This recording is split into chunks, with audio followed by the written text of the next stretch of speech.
Welcome to ચેતુસ kitchen. આજે આપણે બનાવવાના છીએ ટેસ્ટી એવું બાફેલા ગુવારનું શાક બનાવવાના છીએ. તો અહીંયા આપણે સેજ એવો જાડો એવો બાફેલો ગુવાર આવો જાડો હોય એ જ સરસ લાગે છે.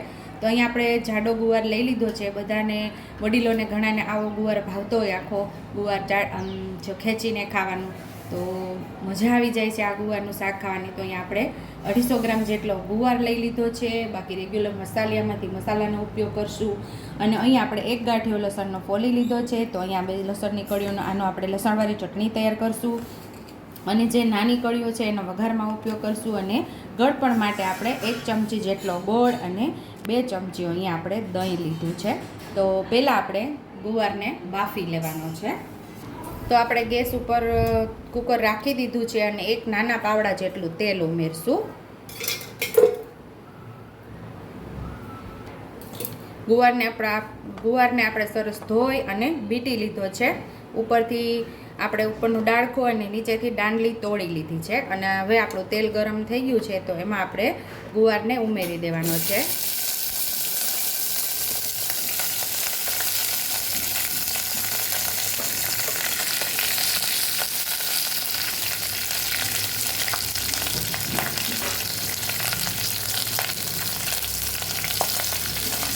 અડધી ચમચી જેટલી હળદર ઉમેરશું.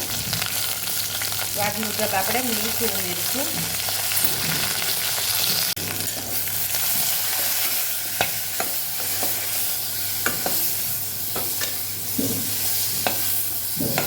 હળદર મીઠું ચડી જાય બસ એટલું જ ખાલી આપણે આમાં સાતળવાનું છે.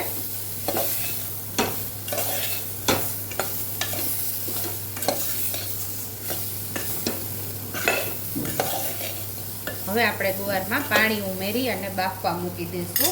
તમે સ્ટીમ પણ કરી શકો છો અને આવી રીતે કુકરની અંદર પણ બાફી શકો છો. 1 ગ્લાસ જેટલું પાણી ઉમેરી અને આપણે ગુવારને બાફી લેવાનો છે. એટલે કે ગુવારની ઉપર પાણી આવે એટલું મૂકી અને 4 સીટી આપણે લઈ લેશું. કુકર બંધ કરી દઈશું. તો આપણે ચપટી મીઠું ઉમેરી 1 ચમચી જેટલું લાલ મરચું પાવડર ઉમેરી અને લસણવાળી ચટણી આપણે ખાંડીને તૈયાર કરી લેવાની છે.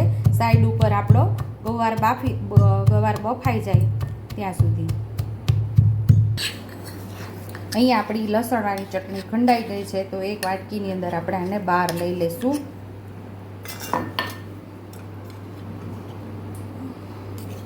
અને આની અંદર આપણે દહીંને ઉમેરી દેવાનું છે. દહીંમાં આપણે આ લસણવાળી ચટણી પલાળી દઈશું.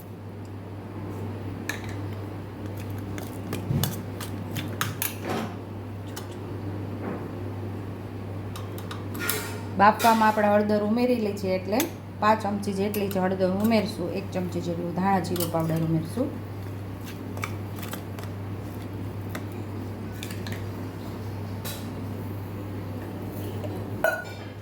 એકાદ ચમચી જેટલું આપણે પાણી ઉમેરશું.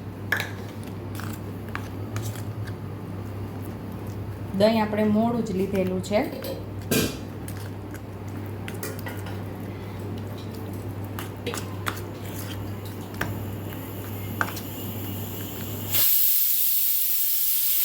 સાઈડ ઉપર આપણી સીટી પણ થવા લાગી છે ત્યાં આપણે બધા મસાલા તૈયાર કરી લઈશું. 4 સીટી આપણે લઈ લીધી છે. હવે આપણે જોઈ લઈશું.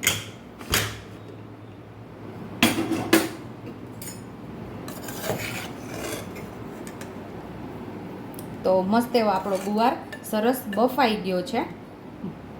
તો હવે આપણે આનો વઘાર કરી લઈશું. આપણે હવે વઘાર કરવાનો છે. તો ગેસ ચાલુ કરીને કઢાઈ રાખી દીધી છે. 1.5 ચમચા જેટલું તેલ ઉમેરશું આપણે. તો અહીં આપણું તેલ ગરમ થઈ ગયું છે તો લસણની કળીઓ આપણે ઉમેરી દઈશું.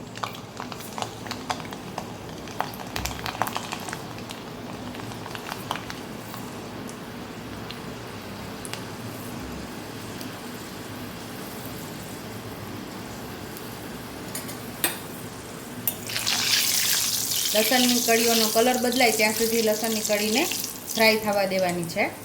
એટલે કે તળાવા દેવાની છે. લસણની કળી સાવ લાલ કલર થાય ને ત્યાં સુધી આપણે એને સરસ કાચો સ્વાદ વયો જાય. બદલાઈ ગયું છે. ચપટી આપણે અજમા ઉમેરી દઈશું, 5 ચમચી જેટલી હિંગ ઉમેરશું અને મસાલો જે તૈયાર કરેલો એનો વઘાર કરી દઈશું.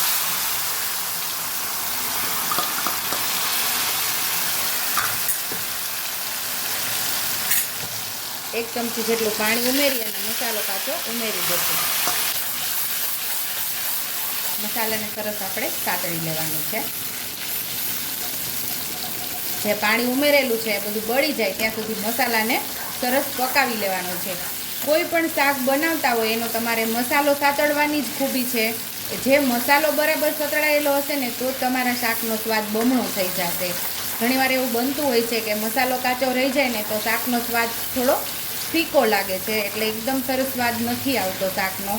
તો તમારે પણ ટેસ્ટફુલ શાક બનાવવું હોય તો કોઈ પણ મસાલો તમે તૈયાર કરો, ગ્રેવી મસ્ત એવી સતળાઈ જવી જોઈએ અને પાણી બળી જવું જોઈએ, તેલ સરસ છૂટું પડે પછી જ શાકનો વઘાર કરવાનો.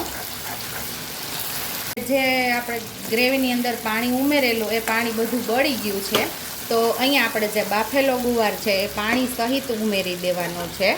એટલે આપણે રસતો થોડા રસાવાળો આ બાફેલો ગુવાર બનાવવાનો છે.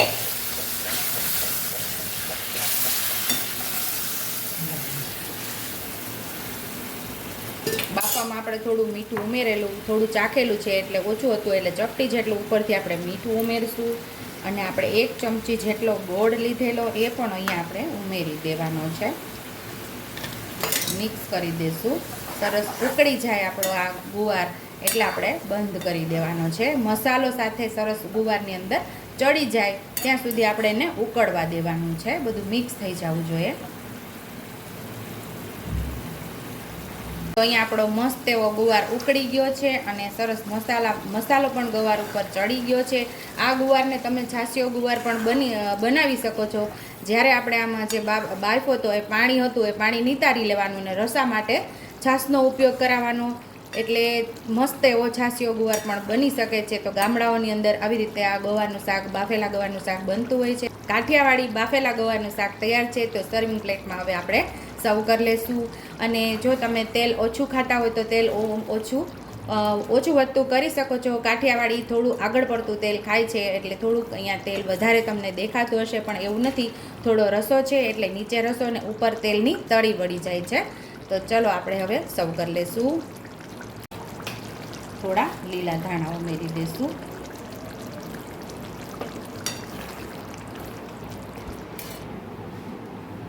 થોડા લીલા ધાણા ઉમેરી દઈશું. તો આ ગવારનું શાક તમને ખીચડી સાથે, રોટલા સાથે, ભાખરી સાથે ખાવાની તો ખૂબ જ મજા આવશે. જો તમને મારી રેસીપી પસંદ આવી હોય તો મારી રેસીપીને લાઈક કરજો, શેર કરજો, સબસ્ક્રાઈબ કરજો, હાઈપ કરજો, બેલ આઇકોનને દબાવતા ભૂલતા નહીં અને કમેન્ટ બોક્સમાં કમેન્ટ કરજો કે મારી રેસીપી કેવી લાગી. તો આવજો.